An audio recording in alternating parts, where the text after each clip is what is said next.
But Brandon, it is that time of the podcast where we end it each and every week, and sooner rather than later, we won't be able to do this anymore because football season will be over. We're getting near the end, and if you're keeping score at home, because I know Brandon wants me to, I was 15-6 last week. Not in bad, the Ricky. 21 games we had. Not Brandon bad. was 18-3. I wish Oklahoma State was in the top 25 because that would have been another win for me. With me just picking the opposite of what Brandon picks in that. But overall, 201 and 68 for me, 213 and 57 for the B-Man. I am now 12 behind Brandon after losing 3 more games this week. I have a possibility to gain some more because I think we might be on the outside looking in on some of these, are different basically on some of these, but a lot less games than we usually pick. But we're going to go through all the top 25 games. And my question for you, are we still going to give a non-top 25er? Are we still going to give one? Because there are some that are going on. You know what? Here. I guess we could. This is what we're going to do. Basically, what we can do, and you can write these down if you want so that you can pick. We will say, because there's other conference championships that are not top 25. So basically, you can have your pick between the MAC championship, which is going to be NIU versus Buffalo. We'll have the Sun Belt championship, which is going to be the Ragin' Cajuns from Louisiana. I know it's Ragin' Cajun, but I like to say Cajuns. Against Appalachian State. Or we have the Conference USA, which is UAB versus Mid-Tennessee. Man, that's exciting. And those are the 3. So what we'll do is out of those 3 games, you'll pick one, I'll pick one. So at the end, we will pick between those non-top 25 ones. You'll get one, I'll get one, and that'll be our non-top 25 pick of the week. But let's start it off. Number 17, Utah, going up against number 15, Washington, in Santa Clara, California, Levi Stadium, where the 49ers play for the Pac-12 championship. Brandon, who you got? Well, I'll be honest with you. I was super surprised, I don't know if you were, when Washington beat Washington State on the road last week. In the Snow Bowl. Not the Apple Bowl, the Snow Bowl. I couldn't believe it. I could not believe that Washington won that game, 28-15. Washington has been so up and down this year, but I'm going Utah. I think they've been a little bit more consistent. Washington, the games that I have looked at them this year, and I thought Washington should win this game. They have not. This is another game that I just don't think Washington is going to be able to win this one. I think Utah is going to overtake them in the Pac-12 championship game. This, to me, is the biggest toss-up of the weekend. Yeah. And the reason why I say that is I could see Utah winning. I could see the Huskies winning. I think the Huskies end this one out strong. They came in, made a statement against the Cougars that, hey, our season is not over, although it hasn't been what we would have liked it to be. But they ended it for the Cougars. And they're going to go ahead and end it for not one Ute, but 2 Utes. And they're going to get 2 turnovers in this game. One might go for a touchdown, and Jake Browning is going to have one hell of a game in a win against the Utah Utes.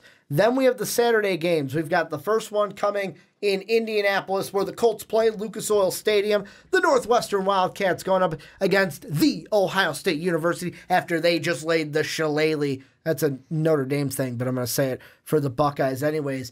And Jim Harbaugh might lose his job because he lost to Ohio State yet again. Brandon, who are you going with? Fitzgerald or Urban Meyer? You know, I would take some time here to talk a little bit about Michigan and Go Harbaugh, ahead. but I'm not going to. Why not? Because I'm feeling a show topic. Okay. I'm feeling it. That's what I think show topic for this week, so I can complain all about Harbaugh and how Big Brother wins again. But I'm taking Ricky's little thing from last week. I liked it. Emerald. I liked it. I'm going Northwestern in this one, and people are going to say I'm crazy, but Northwestern, they have come up in the biggest games this year. No, Northwestern hasn't been outstanding. 8-4. They've lost 4 games. You look, Ohio State has lost just 1. But the games that Northwestern needed to win to be in this spot this weekend, they've won them.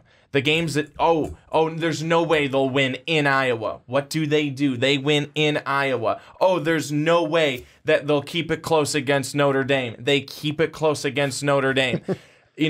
All these games, they played the teams very, very close.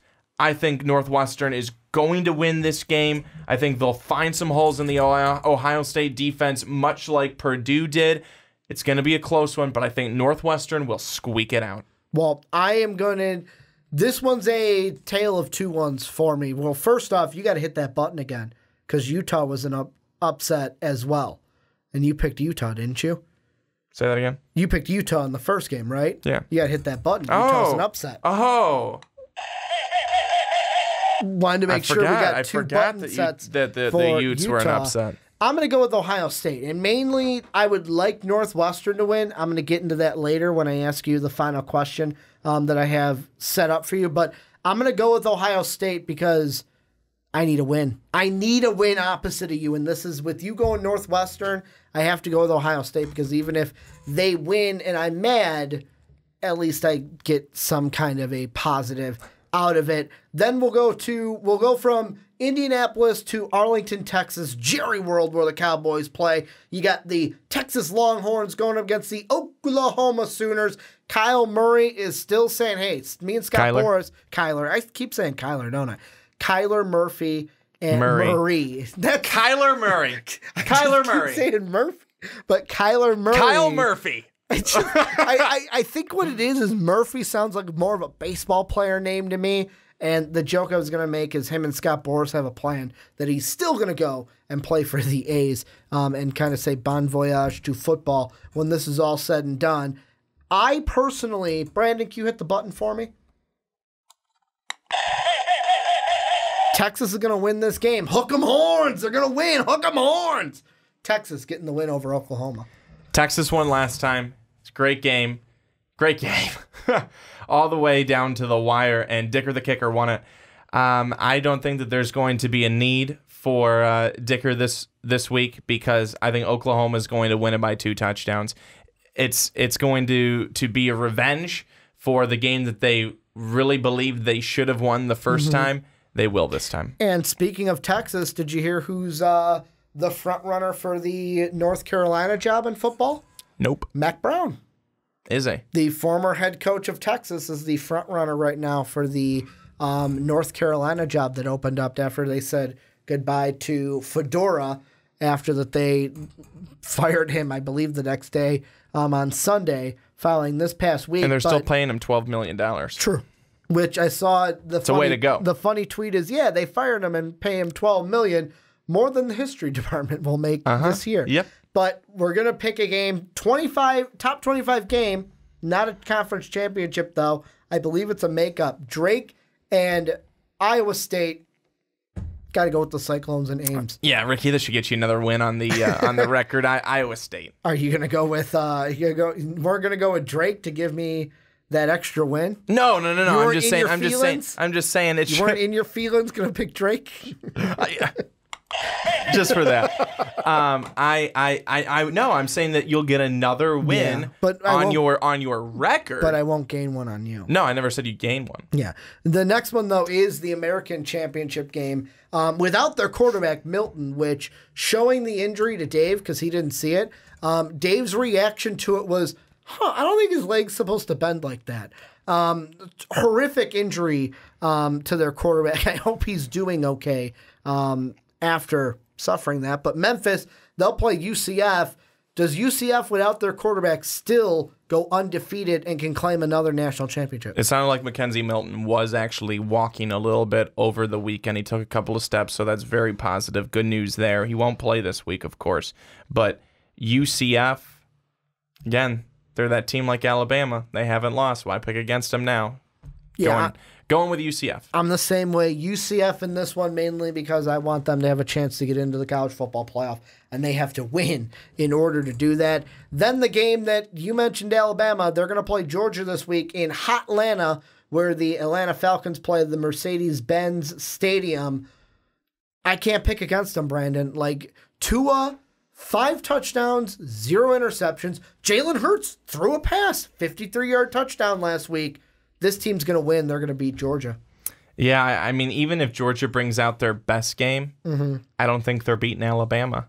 This is going to be... And Georgia Alabama doesn't need to win to get into the playoff. Georgia does. Yeah, Georgia definitely does. They're going to need Jake Fromm to play the exact same way that he played last week, probably one of his best games of the season. They're going to need him to repeat that again this week. I don't think he will. Alabama's defense is hot and heavy against quarterbacks. They will be this week. Alabama wins, and Tua has another great game. Well, and then we'll go to the Mountain West Championship. Fresno State, Boise State. Who are you going with, the Bulldogs or the Bucking Broncos? You know, I'm going to go with what you say a lot. I'm going to go with the guys playing on the Smurf turf. Smurf turf going to eat them up. I'm going to go with Boise State. The Smurf turf just going to swallow up those Bulldogs. I'm going with Boise State as well. And then one that I think we're both picking the same. Clemson, 26-point favorite over Pittsburgh in Charlotte, North Carolina, where the Carolina Panthers play. We're both going with Clemson, right? Yeah, both going Clemson. However, watch out.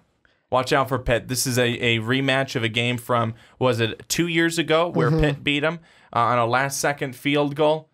Could be a good game. And then, Brandon, I will let you pick the non-top 25 first. Who do you want to go with? Do you want to pick the MAC championship winner, the Sun Belt winner, or are you going to pick the Conference USA winner? I am going to go with Northern Illinois versus Buffalo. Okay. I'm going to go in that game because Northern Illinois, they were a team that I picked, I think, early on at... didn't I pick them at some point this year? And I lost. I don't know who I picked them against. Oh, FSU, I think. That was dumb. And then also I picked Buffalo earlier this year. They played on the road at Ohio, and they got hammered 52-17. So why would you go with this game? So this is why I'm going with this game, because I'm going to pick one of these teams to upset you. No, I'm going with one of these teams to give themselves some redemption. I'm going with Buffalo. Screw you, NIU. I'm going with Buffalo, so that means NIU will probably win. But going with Buffalo. And I am, to keep it different, because you went with that, I have to pick a different one. I'm going to go with the Sun Belt Championship in Boone, North Carolina. I'm going to go with Appalachian State to beat the Ragin' Cajuns from Louisiana. Expect Appalachian State. And I think they're the Mountaineers. I got to double check that. Usually I'm really good. Yep, the Mountaineers will get the win over the Ragin' Cajuns from Louisiana. Last question that I want to ask you, and this has to do, of course, this video is coming out the day that the committee will come out with the new rankings, so we have to go after last week's rankings. After last week, you had UCF at 9 in the college football playoff rankings. Washington State now loses. They were ahead of them. LSU lost. They were ahead of them. Michigan lost. They were ahead of them. And Ohio State won. They were below them. So potentially, this is what I think the college football playoff rankings will look like this week. Alabama at 1, Clemson at 2, Notre Dame at 3, Georgia will be 4, Oklahoma will be 5, Ohio State will be 6, UCF better be 7. If they keep Michigan ahead of them, they are smoking. They better have UCF at 7. If this happens, Brandon, Northwestern beats Ohio State. Texas beats Oklahoma. Georgia loses to Alabama. And there is nobody else besides the top 3 in front of UCF. How would you feel if UCF actually got into the college football playoff at number 4? Could be interesting. It could happen, man. Could be interesting. Let me read you something here from Seth Walder, an ESPN analytics guy. He says, this is a day ago, even putting aside Mackenzie Milton's injury, Playoff Predictor does not consider UCF a real playoff contender because it is based on the selection committee's past behavior. And in the past, the committee selected teams that were some combination of quote-unquote best and quote-unquote most deserving. According to FPI and strength of record, respectively, UCF is neither. If the committee does not, or rather, if the committee does put UCF into the playoff, it would signal a shift in criteria away from best and most deserving and towards simply a lower number in the loss column. That would be a little ironic, given that the reason the committee is needed in the first place is because win-loss records fail to tell the whole story in college football.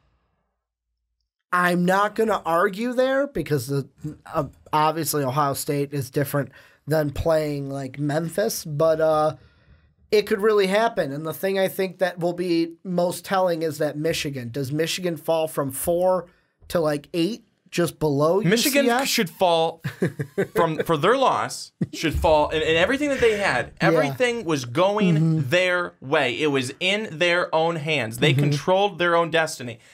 They should go from 4 to below the worst team in college football. Wow, below the Illini?